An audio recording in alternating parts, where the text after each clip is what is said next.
Hello YouTube, this is Captain Nav. I hope you are all doing well and welcome to a new episode of Challenging Approaches. Today we are in Seychelles and we'll fly the RNAV RNP Zulu runway 13. So like always, I'll start with a little brief for this approach into Seychelles. What I would like to mention is that authorization is required, hence the AR, and RF, radius to fix, is required as well. We do not have radius to fix in the simulator. So why is it challenging? Well, if we look at the warnings, got turbulence, downdraft, high terrain, and some more turbulence. The first note we have for the approach at Freddy, we need to be fully configured and at approach speed. Talking about terrain, we've got a mountain peak 3,000 feet high there in the middle of the island, and there's some more terrain further south or very close to the approach track. For the minima, we're looking at 410 feet. It's associated with RNP of 0.15. Freddy, the final approach fix, is 2,200 feet and then all the way down to runway 13. For the missed approach, it's a left turn to Hermie and then TETX. I climb 4,500 feet. That's it for the little brief. We'll jump in the simulator and fly the approach now. So, welcome aboard this Boeing 777-300ER inbound to Seychelles. We can see the island of Mahé ahead of us. And what I would like to start with is have a look at the PFD. Got the mode, speed, LNAV path, 230 knots, 4,200 feet, which we are maintaining at this stage. We are 30-146, minima 410, and QNH 1011. Looking at the ND navigation display, got information about the ground speed, the task, the current wind, the time and distance to Mullen, and the current heading with the track line as well.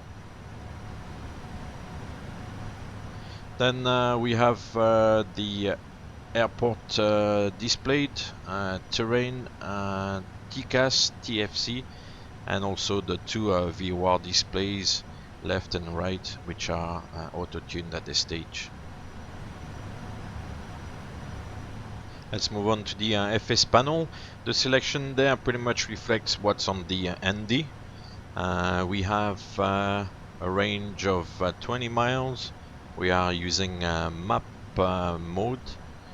We have airport and terrain displayed. Moving on to the MCP, autopilot, flight director, auto thrust, and the speed window is closed. And we got LNAV, VNAV engaged. 4,200 feet. And now in the FMC and the cruise page, 4,200 feet, 230 knots selected, and some information. And we can have a look at the descent page as well. Got a bit of information there, 240 below 10,000 feet. That's pretty much it. Then departure arrival, we have the RNAV Zulu 13 selected. And then the legs page got the first waypoint of the approach, Manon, 4,200 feet, Freddy, with the approach speed 151, FS 400, 401, and runway 13. For the missed approach, Hermie, 185 knots max, then TETX and the hold there, 4,500 feet.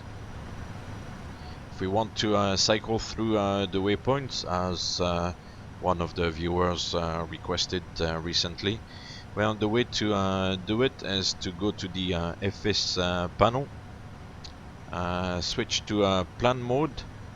We've got the plan mode displayed there. Got step, the bottom right of the CDU, and then press on step, and you'll see that you can cycle through the various waypoints for the approach and missed approach as well. It's fairly convenient to see the sequence of the waypoints and make sure that everything's okay. After that, you can go back to map mode, and step disappears here, you're back to normal legs page. I'm now pretty much ready to start the approach. FSI panel positioned me 5 miles north of Malin, and I'm flying now.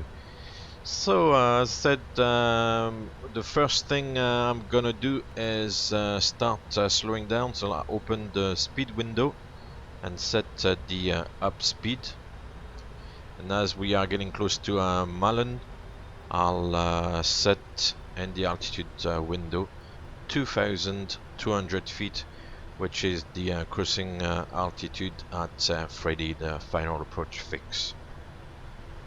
At this stage we are all set for the initial descent, and all we need to do now is start slowing down and configuring the aircraft for the approach.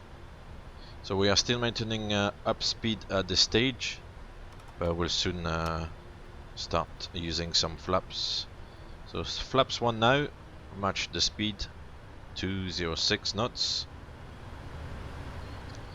We are getting close to the descent point, so we'll want to use more flaps and more drag for the descent.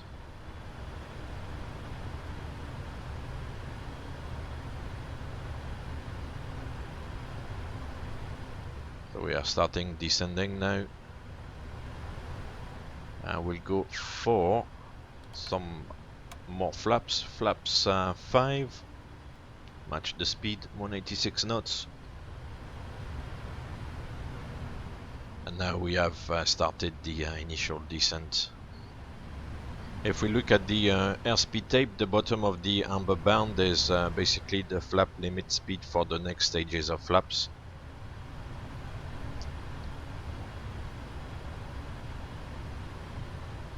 We need to slow down a little bit more, so we'll go for flaps 15, match the speed, like always. This is a very important rule. And we're now about 6 miles to Malin. A little bit less actually, and we still have quite a high speed compared to what we have set in the MCP. The speed is slowly coming back. So to help slowing down, what we can do is now start configuring the aircraft. We'll drop the gear down, flaps 20, speed breaker armed with a keyboard shortcut, and open the landing checklist. So as you can see, as soon as the gear comes down, the speed comes back fairly quickly. Got more drag as well with flaps 20.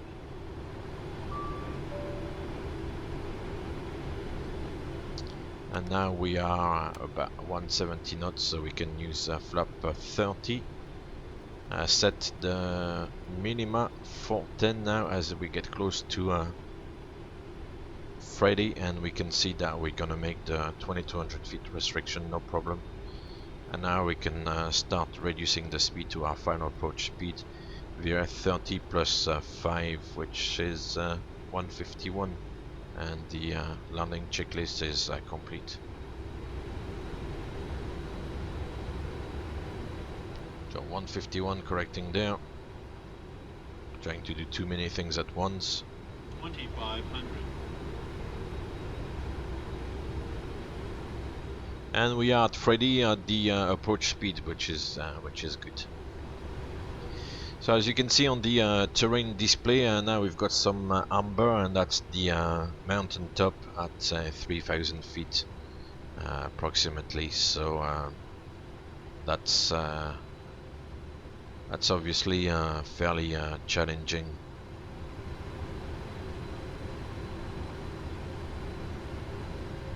Got go around mode displayed there for the climb,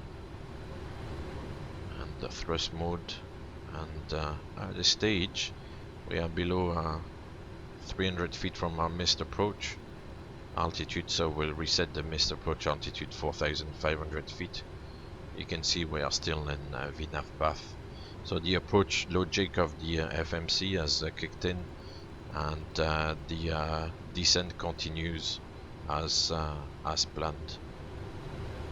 So starting the turn now, final turn. We're gonna probably get some terrain caution and warnings. I'll disconnect the autopilot. And the real aircraft, you would keep the autopilot on because the radius to fix is nicely programmed in the FMC, and you will get a nice curve all the way around the bay there, and you wouldn't actually need to disconnect the autopilot, and you wouldn't need to fly this manually so early. But for the simulator, I find that the autopilot and the way the aircraft works is not so great, so it's better to do the final turn manually and position yourself for the approach. So rolling out of the turn, we're coming up on short final. It's looking pretty good. Got maybe 3 whites and 1 red. So it's all looking good. We got all these caution and warnings for the terrain, but we don't really see any terrain around. So it's a little bit too much. Shot final, trying to adjust with the slight crosswind.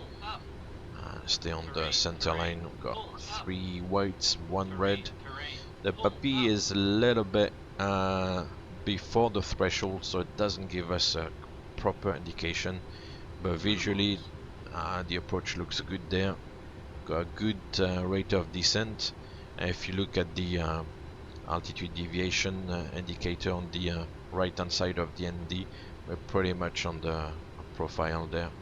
So adjusting again the center line, and yeah, we're getting there, 100 feet, and crossing the threshold at 50 feet, and idle, and starting the flare, and touchdown within the touchdown zone on the center line. Bring the reverser, the spoilers are deployed, slowing down to 60 knots, and stowing the reversers, and here we are in Seychelles. So I hope you enjoyed the video. I'll leave you now with replay, and thank you very much for watching. Don't forget to give me a thumbs up and subscribe. I'll see you soon.